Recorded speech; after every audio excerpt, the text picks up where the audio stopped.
अरविंद सिंह तेजावत जी विदेश मामलों के जानकार हैं, दोनों जुड़ गए हैं। बहुत स्वागत है अरविंद जी और टीपी त्यागी जी आपका। बड़ा मजेदार ये किस्सा रहा क्योंकि अरविंद जी हमने देखा एक वीडियो लगातार सर्कुलेट हो रहा है। एक मीटिंग में पुतिन और एर्दोगन मुलाकात करे, लेकिन अचानक से क्योंकि पाकिस्तान घुसपैठ की कोशिशों से देखिए बाज नहीं आता, वहां के पीएम घुसपैठ कर जाते हैं, रूम में घुस जाते हैं, उसके बाद फजीहत कराकर बाहर आ जाते हैं। लेकिन मीडिया भी देखिए इसको कैप्चर करने के बाद लगातार सर्कुलेट कर रही है और लगातार ट्रोल हो रहे हैं। बिल्कुल हर्षा जी, ये काफी बेइज्जती वाली बात तो है ही। और कूटनीति में बहुत सारी चीजें ऐसी होती है जिसमें आप अपने व्यवहार के द्वारा ये संदेश देना चाहते हैं कि पाकिस्तान की रूस के लिए खासकर कोई अहमियत नहीं है।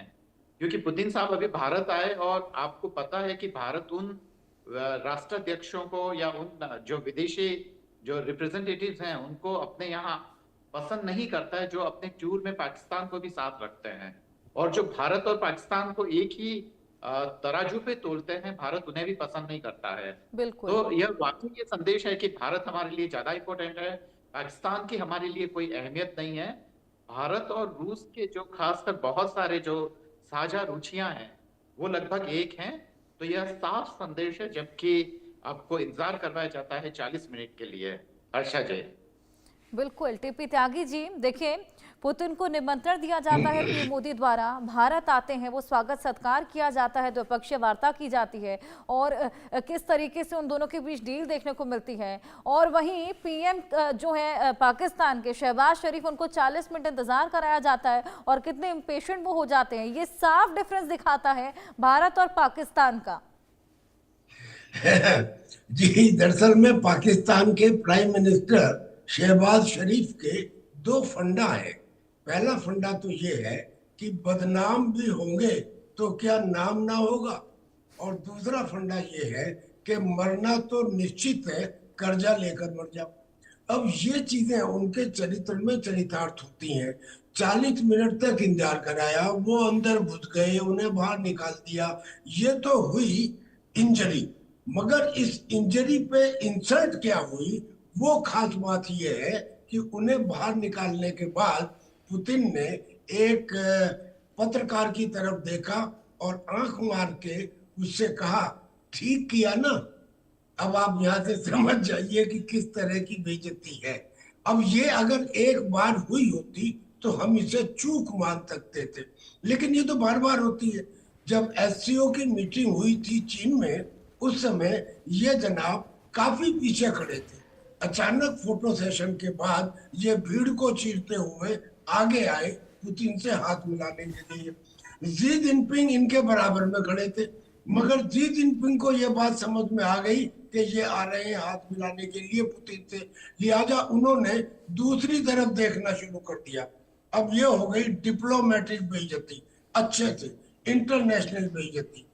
यूनाइटेड अरब एमिरेट्स ने पाकिस्तानी लोगों के लिए वीजा मना कर दिया है, या ये हो गई और इंटरनेशनल बेइज्जती। इससे पहले बहुत हुई है पाकिस्तान की, लेकिन नेशनल बेइज्जती ये जो है श्रीमान जी, जब ये अमेरिका गए तो ये ट्रंप के कदमों में ऐसे लेट गए जैसे भगवान के कदमों में पुजारी लेट जाता है, और बस कहने लगे नोबेल पीस प्राइज और सब कुछ आपका और हम आपके। तो उसके बाद में इन्हीं की देश के इन्हीं के सारे लोगों ने ट्रोल करना शुरू कर दिया इनके अगेंस्ट। तो ये तो इनकी बात रही कि ये बेइज्जती कराने के आदी हो चुके हैं। ये चाइना से लेके तुर्कमेनिस्तान तक प्रत्यक्ष को प्रमाण की आवश्यकता नहीं। अब ये ऊपर से कर्ज लेने के भी आदी हो चुके हैं। जब से पाकिस्तान का जन्म हुआ है, पाकिस्तान चंदे पर पल रहा है। पाकिस्तान दूसरे देशों के, आईएमएफ के और लोगों के चंदे के ऊपर पल रहा है। चंदे पे पलने वाला ये देश, बेइज्जती कराने वाला ये देश एक चीज में माहिर है, और वो जिस चीज में माहिर है वो है आतंकवाद। यानी कि आतंकवाद के जो इनके अलग अलग ग्रुप थे अब तक, अब वो भी मिलने लगे हैं। और मजे की बात यह है कि जो पाकिस्तान का so called chief of defence forces है, फील्ड मार्शल है, जनरल मुनीर है, वो उनका सरगना हो गया है। अब हमें यह डर नहीं लगता कि पाकिस्तान का बम, न्यूक्लियर आर्सेनल आतंकियों के हाथ में आ जाएंगे। वो तो सबसे बड़े आतंकी के हाथ में आ चुके हैं। नेशनल कमांड अथॉरिटी को उन्होंने बदल के नेशनल न्यूक्लियर स्ट्रेटेजिक कमांड बना लिया है और उसका कमांडर मिलिट्री का कोई ऑफिसर होगा। यानी कि न्यूक्लियर पॉलिसी और न्यूक्लियर बटन टोटली आतंकी के हाथ में आ गए हैं। ये जो दोनों ग्रुप हैं, JEM और LET, यानी कि जैसे मोहम्मद और लश्कर तैयबा, ये अलग अलग ऑपरेट करते थे, लेकिन पाकिस्तान के CDF के कहने पर ये दोनों एक जगह आ गए। उसने इनको मदद देनी शुरू कर दी। अब इन्होंने जमात उल मुजाहिदीन नाम का एक औरतों का संगठन भी बना लिया और उनका प्रमाण है डॉक्टर शाहीना जो लखनऊ से पकड़ी गई। और अब उनको क्या बताते हैं, उन औरतों का ब्रेन वॉश करते हैं, देखो तुम बहुत अच्छी हो और तुम वतन के लिए और अपने बिल्कुल रेडिकलाइज किया जाता है। अपनी आइडियोलॉजी के उद्देश्य को साबित करने के लिए अगर फिदायीन बनती हो, जान का बलिदान देती हो, तो वो मौत नहीं है, वो तो शहादत है। शहादत अल्लाह को प्यारी है और जो ऐसा करते हैं उन्हें जन्नत मिलती है, ये कह के उनका ब्रेन वॉश कर रहे हैं। ऐसी स्थिति में हिंदुस्तान को अब बजाय इसके कि आगे कुछ हो और हम तब एक्शन लें, हमें प्री एम्प्टिव एक्शन लेना ही चाहिए। बिल्कुल, ये बेहद जरूरी हो जाता है। टीपी त्यागी जी, अरविंद जी मैं आपके पास आऊंगी। खैर ये कोई पहला वाकया नहीं था जब इस तरीके से इंटरनेशनल बेइज्जती पाकिस्तान ने कराई है या फिर ऑकवर्ड मूवमेंट जो शहबाज शरीफ का देखने को मिला, क्योंकि इससे पहले भी कई बार SCO समिट में 2022 में जब उनकी 1-to-1 मुलाकात थी पुतिन के साथ में, बाकायदा पूरी मीडिया की मौजूदगी थी, तो कई बार हमने देखा कि अपना ईयरपीस वो नहीं लगा पा रहे थे, वो भी काफी ऑकवर्ड उनके जो मोमेंट्स थे वो कैप्चर हुए थे। इसी के अलावा शी जिनपिंग और पुतिन जब साथ में जा रहे थे तो पीछे से भागे भागे गए थे, हाथ मिलाने की कोशिश कर रहे थे। हालांकि जिनपिंग ने उनको इग्नोर किया था, लेकिन पुतिन ने फिर भी उनके साथ हाथ मिला लिया था।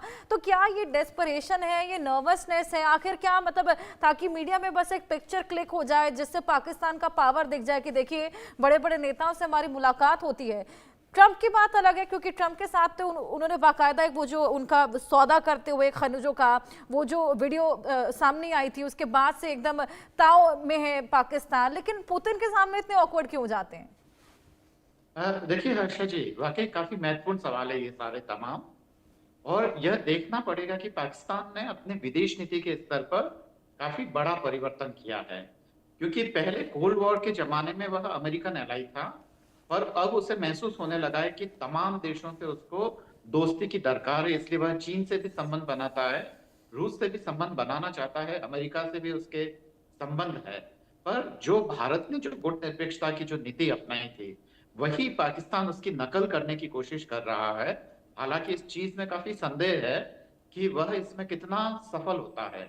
भारत के जितने भी नेता रहे हैं, नरेंद्र मोदी साहब के जमाने से लेकर जवाहरलाल नेहरू तक, वो तमाम उनका व्यक्तित्व काफी आकर्षक रहा है। और जब जब वो अंतर्राष्ट्रीय मंचों पर कभी भी आए हैं तो उन्होंने हक की बात की है, दुनिया में बराबरी की बात की है, और इसी कारण वे पूरी दुनिया के आकर्षण का केंद्र रहे हैं और पूरे दुनिया का सम्मान पाते रहे हैं। खासकर भारत गुटनिरपेक्ष का आंदोलन का नेता भी रहा है, तो उस नेता होने के नाते भी जितने भी जो तीसरी दुनिया के देश है, भारत को उनका सम्मान भी मिला है। पर पाकिस्तान के साथ वह सब चीजें नहीं है। ऐसे में अगर वह तमाम देशों से अपने संबंध को बनाना चाहता है और उससे कोई अपना आर्थिक फायदा ढूंढना चाहता है, तो इसमें संदेह है। ध्यान यह देना होगा पाकिस्तान को कि उसने भारत के साथ 3-3, 4-4 युद्ध करके और बहुत सारे परोक्ष या प्रत्यक्ष युद्ध करके जो अपनी बर्बादी की जो इबादत लिखी है, उसको जब तक वह नहीं समझता है, जब तक वहां के लोग इस चीज को नहीं समझते हैं, तब तक पाकिस्तान को अंतर्राष्ट्रीय बिरादरी में सम्मान नहीं मिलेगा।